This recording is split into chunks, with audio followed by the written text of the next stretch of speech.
President Trump had a meeting of the minds with a group of sheriffs recently at the White House, sheriffs who worked overtime to help him get elected.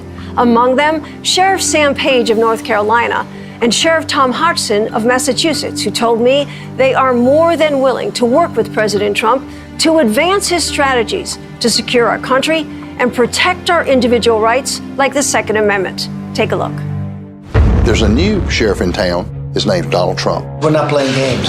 Instead of let things happen in this country, he wants to make things happen for the American people. And this is for the security of the country. It's time to dismantle the gangs terrorizing our citizens, many of whom are not even legally in our country. The sanctuary cities is absolutely a border security issue. And it is because these people come in here illegally and harm us. They are being harbored by elected officials thumbing their nose at federal law. I can't pick and choose what laws I enforce. I took an oath. So these people did too. And you know what? They need to be held accountable.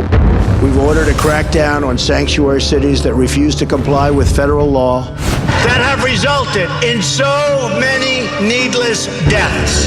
God bless President Trump for taking this on and doing what I think needed to be done a long time ago. But I think that the fastest, easiest way to deal with these sanctuary cities and these elected officials who decide, I'm going to violate federal law, I know I'm committing a felony, I know that it's up to 5 years in prison per alien that I hide and conceal, issue arrest warrants. They're in violation of federal law, lock them up. Our city of San Francisco is a sanctuary city, and we see it as a place where it makes us safer. Nancy Pelosi, in my view, is one of the people that makes our country less safe by suggesting that sanctuary cities are somehow beneficial to improving the quality of life and protecting the citizens of our nation. Because those of us who have our boots on the ground know. We've processed, since 2010, 297 persons that were criminally charged illegally in our country, in our community. Offenses, everything from sex offenses to drug offenses. Of those 297, about 56% have been actually removed back to your home country. So the other persons, to where they go, I don't know. Who tracks them? Are they going to go out to reoffend? Very good possibility. I never thought that I would see in my lifetime elected officials who are supposed to be leading, guiding our country, officials saying, I'm not going to follow the law. I'm going to defy the oath that I took. What's at stake is more people dying, more anarchy in our country, and it's the beginnings of eroding our democracy. And these same people, they want to deny us the right to protect ourselves with a firearm, leaving us defenseless. These same people are denying us our rights. They're also planting people in our communities that are plotting and planning.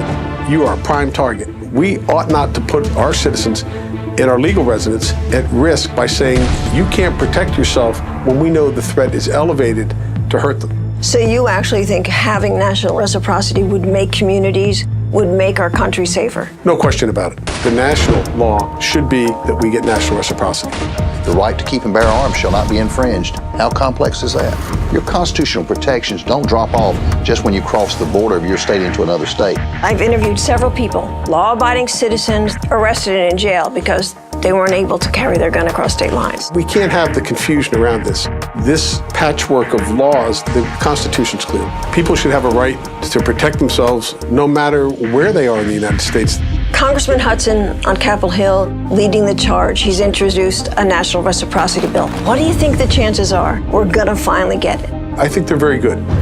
Oh, there'll be a tough fight, but there isn't anybody that can deny the fact that our society has become far more dangerous.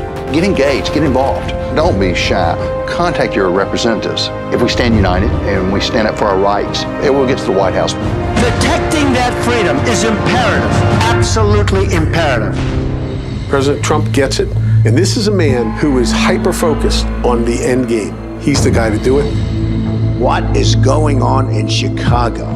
Kids in the crossfire. New heartbreak tonight in Chicago. When will it end? This is a national tragedy, and it requires national action. It isn't about gun laws. They have some of the most strict gun laws in the United States, and it's the underpinnings of communities that weren't dealt with when President Obama was in. 8 years of unemployment, gang issues.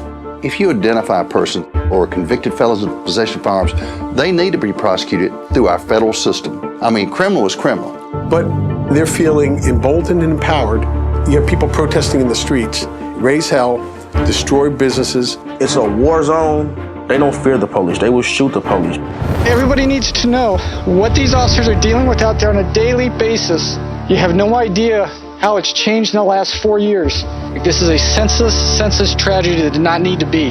President Trump already sending in a federal task force. This is a guy who wants to get it done, who understands it's not the guns that are causing the problem. And we will work with you on the front lines to keep America safe. Our police officers, sheriffs, and deputies risk their lives every day. They're entitled to an administration that has their back. And I think that's the key word that we haven't seen in the past 8 years, is we haven't seen support from the administration down for law enforcement. But I think that's changing, and I'm very optimistic. This President Trump's train is going down the track. He needs us all as Americans to come together. We're tired of the divisiveness and this obstructions that's gone on in government. And I have no doubt in my mind that we're on a great track to bring America back again.